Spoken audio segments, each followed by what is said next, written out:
Great. Okay, ladies, thank you for coming today. Let's continue our wonderful limud from the Sefer, The True Power of Speech, the Key to Both Worlds, written by Rabbi Mendel Kessin Shlita. We are nearing the very end, and we will definitely be doing a siyum after this. We're up to page 167, and the heading is Third Dimension, Unity versus Fragmentation. Where does the soul of a Jew come from? It's really the flip side of the Shekhinah. It's like a coin with heads and tails. The Rabbono Shel Olam created the neshama from the Shekhinah. This is why Chazal say that we are a chelek eloka mimal, a portion of the Shekhinah itself. This is Knesset Israel. What this means is that God created a quote-unquote grand neshama and split it. The only being in the history of the world to acquire this singular grand neshama was none other than Adam HaRishon. He was so exceptional that the angels thought he was God and started singing Shira praises to Adam. Whoever possessed such a neshama displayed an extraordinary essence. Then God divided the neshama into fragments, whereby each fragment carried a separate consciousness. This is the second split. Subsequently, each neshama, already a fragment, was split again, respectively receiving one or two, a zachar, a masculine side, or a nekeva, a feminine side. We see that there exists three great splits. The neshama as a fragment of Hashem from God himself, the investment of further splits with a singular consciousness, followed by each fragment splitting once more and infused with either a masculine or feminine consciousness. The underlying principle of Ahavat Yisrael is that it allows the Jewish people to reassemble themselves, the idea of Achdut, unity. When the Jews exhibit Ahavat Yisrael toward one another, they fuse what was once separated as a result of the split between the grand neshama, quote unquote, and the individual soul. This is what can be achieved when there's love between the Jewish people. When Jews love one another, God automatically bonds with them, just as they had been connected initially. Ahavat Yisrael is the instrument that we employ to overturn every split that God created at the inception of creation. This is demonstrated at Matan Torah. The pasuk tells us, Vayichan sham Israel neged hahar. The Jews encamped there facing the mountain to receive the Torah. Rashi points out that it says Vayichan in the singular when it should have read Vayachanu, the plural verb. Rashi explains that Klal Yisrael stood at Har Sinai and displayed great unity, ke'ish echad, as one man, belev echad, one with one heart. As a result of that love for one and all, God appeared to them. The quantity of Ahavat Yisrael determines the amount of gilui that God exhibits when he reunites with them. The most extraordinary revelation of God was at Matan Torah as a result of Klal Yisrael's demonstration of great love for each and every Jew. Matan Torah was the greatest revelation of God that the world has ever known. We see that Ahavat Yisrael is pivotal in eliminating all splits. What is the greatest destroyer of Ahavat Yisrael? We know it, ladies. Lashon Hara. When a Jew hears the debasement of another Jew, will he have Ahavat Yisrael? Of course not. Furthermore, it rouses sin'ah, hatred.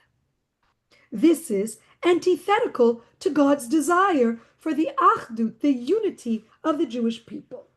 More critically, however, is that it destroys the Jewish people's ability to reunite spiritually, metaphysically, with each other and with God Himself.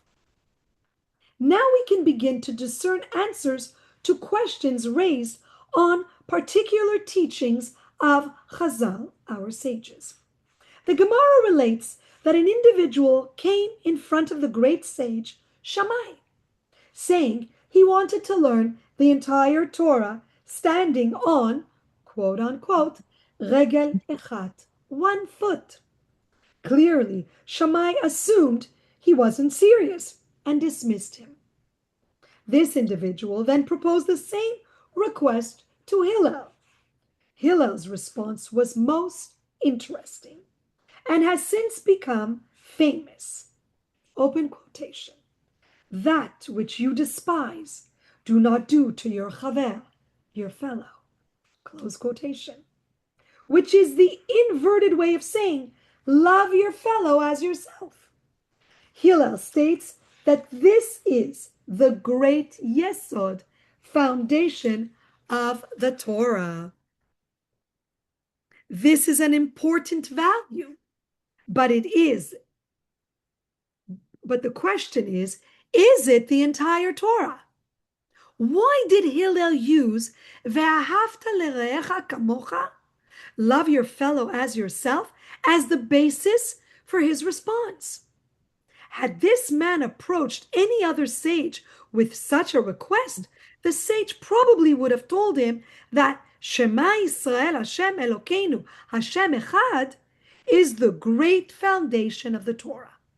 However, once we understand that the major objective of creation is to remove division, to remove the fragmentation in order to remedy the separation that God engendered in Klal Yisrael, we can understand the reasoning behind Hillel's answer. The way to achieve this is through Ahavat Yisrael, and Hillel was right. Okay, we will stop here because then we go into the next category. And we don't want to bite off too much because we really want to internalize this.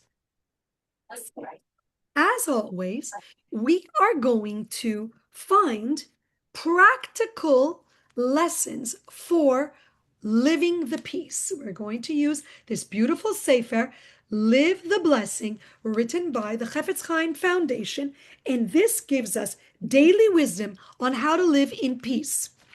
And living in peace is maintaining shalom, and we learned that shalom is the greatest vessel for berachot, for blessings.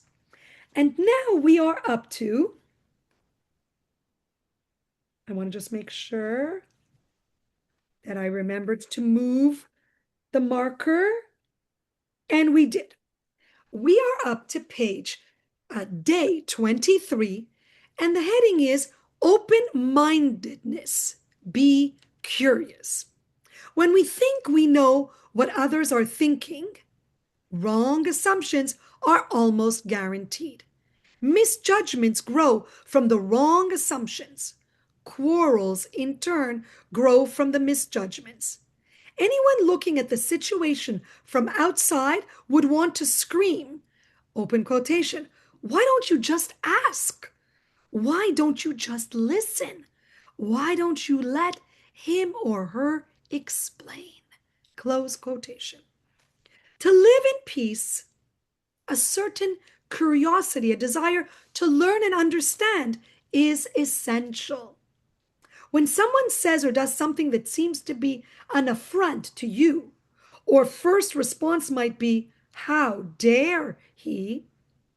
If instead our response is, What caused him or her to say that? Then the story will unfold in an entirely different way. When we're curious, we often discover that the other person indeed intended no harm. When we're curious, we sometimes find out that the other person thought we had wronged them or attacked them. When we're curious, we see another view of a situation that to us seemed to have only one possible interpretation, even when all we learn is that someone actually did insult us. When we're curious, we can often change the tenor of the communication and shift it onto a peaceful path. And they quoted something beautiful. Peace is the king of all character traits, and it must be guarded very carefully. This comes from the Akedah in Bamidbar 624, Sha'ar 74. So very, very powerful.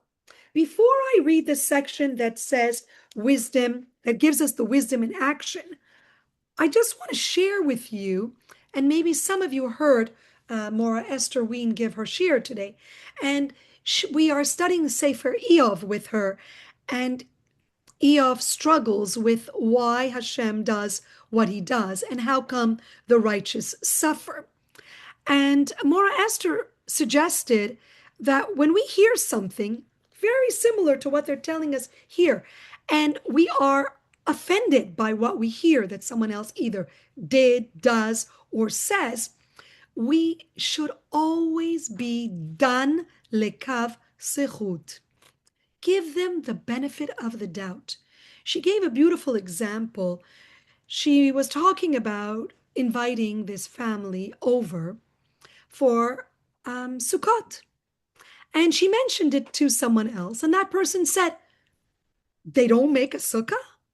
Like, why can't they do their own Sukkot? That's not a nice response. But Mora Esther didn't bother defending the situation. She said, you might want to think of what could be the possible answers to your question. And the person was taken aback and thought, oh, maybe there's someone that was sick in the family and they can't do it. Or maybe their parents are no longer alive. Or maybe they just had a baby. Instead of jumping to a negative conclusion and saying something that's bowled out, Lashon Hara, even about someone you don't even know. So this idea, this suggestion of being curious when you hear something about someone else allows us to look for the peace, to have compassion and empathy towards fellow Jews, and not be so quick to judge and jump to conclusions and think the worst of the others. And maybe in that way, we will uphold the laws of Shmirat HaLashon, and we will bring more shalom in the world. We will rectify the fragmentation and behave like a Klal Yisrael as we're supposed to. And maybe then we will be zoche to the revelation of a Kadosh Baruch Hu. So I want to invite you, as always, to share your comments or any thoughts, either about this lesson or about something we've learned in the past. First one to unmute themselves could go. Don't be shy, ladies. That's the only way to learn. You're taking it all in. Batya, tell me something. How's everything going?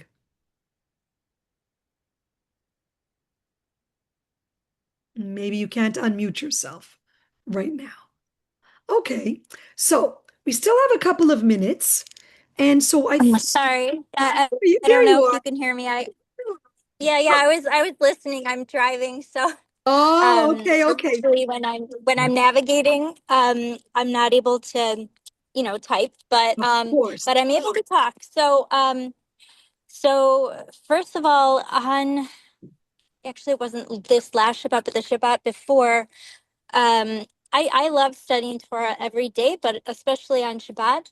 And so I had I had a chance to get really into my studies, and I sometimes I just like I'm happy and I open the book, and then if I find I'm on a page that looks in that draws me in, I'll just sit there, and I happened to open up Eov, and I read the book, and I was very much aroused with compassion for him and his situation and how hard that must have been to go through so many challenges, to lose, especially his family and then all of his possessions, and then his friends like could not wrap their minds around him still being, still seeing him with good eye. And that's like Right. one of the biggest challenges we're supposed to try to overcome. And today's the last day of the month that, Yes. we work on our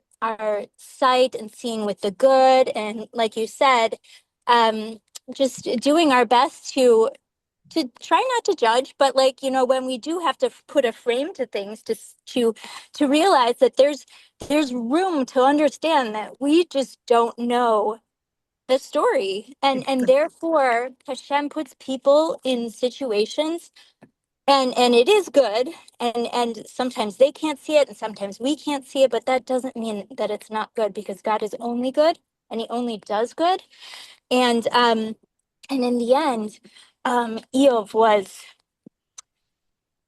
Hashem's glory really shone. He just completely, was Understood. was there, Exactly. like, okay, so, and really there's a lot to learn, but like one of the So points much. is, But that's yeah, so one of the true. points is that we should not judge, because we cannot know, like Hashem knows, what is Exactly. good, what the person's going through, what the lessons are. And in this Absolutely. case, that was the lesson that I got, was make sure to always frame things good, even when it's me going through a situation that's That's difficult, right. also to frame things good, That's right. not to worry, because God is only good and he's only doing this to give us a challenge so that we can achieve overcoming and being blessed even more. So, Beautiful, friendship Batya. that This is so wonderful that you were studying precisely the example that I gave. And it's just brilliant and so beautiful and so important. And I want to commend you for reading Eov correctly, understanding the big message. And I want to give you a little secret as well that Mora Esther shared with us, that the book of Eov was actually written, the Gemara tells us, was actually written by Moshe Rabbeinu. And Moshe Rabbeinu is trying to explain to us through the story of Eov that precisely what you said. We must always judge people favorably. We have to have compassion and empathy towards everyone and not pass judgments and criticize them or bring them down like the first three friends of Eov. They blamed him for sinning with his children, himself, that obviously he was at fault, otherwise God would not have punished him. And all of this because they misunderstood or they don't understand God's ways.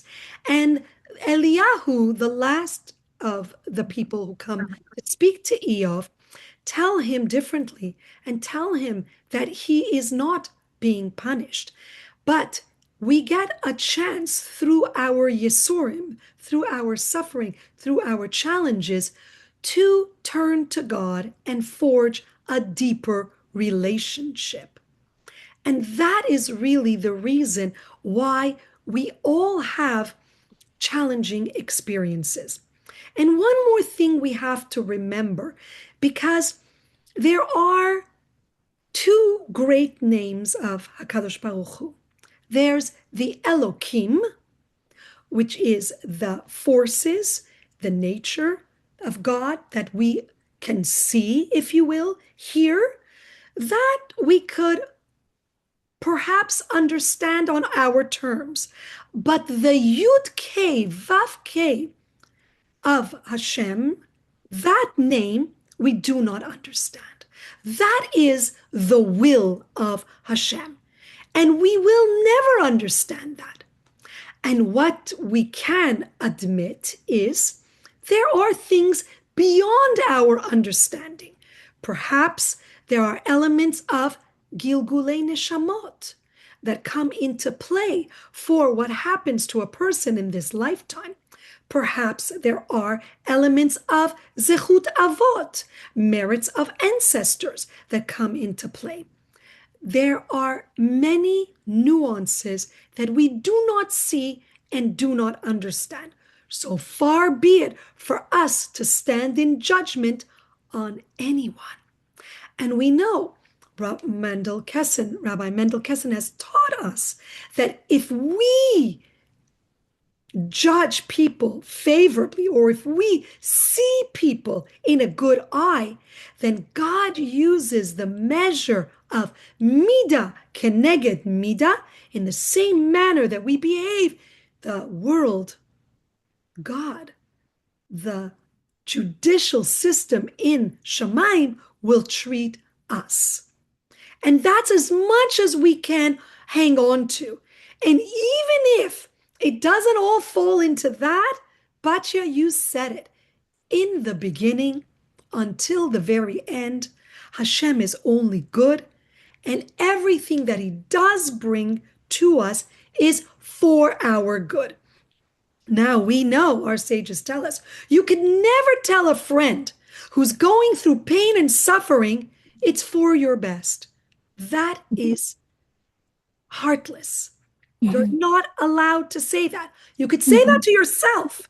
You could appease yourself, but you cannot hurt another person and tell them it's for the good. No, you can only be compassionate and empathetic and be a listening ear and be there to help them go through this experience, because it's all about our maturation into understanding what is our relationship with Hashem.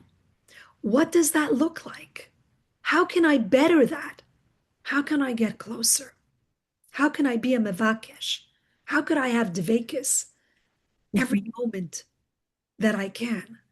That's the avoda, not the lashon hara, the judgment, the looking at someone else, the jealousy, the hatred. None of that. That's not going to bring geula. We know what it's going to take to bring geula. And we're actively working on it almost every day together. And I commend each and every one of you for listening in, for coming on to the Zoom meetings, for following on the chat and reading the messages. We are mechazek each other together. We're learning together. I told you, I don't read the lesson before we get on. This is directly a message from Hashem, from all of us, and they all connect. Like Batya's reading the Sefer, like Mora Estherine talking about the same subject this morning. It's always connected because Hashem is always talking to us. We just have to lend an open and listening ear, and then we'll learn. I do want to say something special about the upcoming month of Av, and I want to just add, Batya, to our learning that the month of Tammuz was the right eye to see good. But the month of Av is the left eye. That's the Gevura. And it means that you still have to look at everything, have that compassion, but when you look inwards, that's when you could be strict. When you look inward. Remember, we talked about that.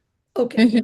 So I want to say about the month of Av that it's very important to remember that Tisha B'Av started because of the Lashon Hara of the Miraglim. We've learned that with Rabbi Kessin, but I want to reiterate it now as we're coming into the 9 days, and we understand that Hashem punished the spies and said, you cry for nothing, forevermore you will cry on this day. And all the greatest tragedies that befell Am Yisrael happened on Tisha B'Av. Okay, but our sages tell us Av is also called Menachem Av. And that means that Hashem, Av means father. Hashem will menachem us. He will comfort us in this month. On the 15th of Av, already the month's energy changes and we move into Tu B'Av, the happiest day of the year. It is related, it is usually contrasted with Yom Kippur. And one would ask, how could that be? Because Yom Kippur is a very big and happy holiday, if you will, because it was the day that Hashem forgave Am Yisrael for the sin of the golden calf, which is the most horrendous sin that we can ever transgress. And Hashem forgave them. So perhaps for our transgressions, which I hope are lesser than that, we try not to do avodah zarah, and if we also are careful with our other mitzvot, then Hashem will forgive us and give us a chance to do tshuva and to become even closer to Him. So let me see.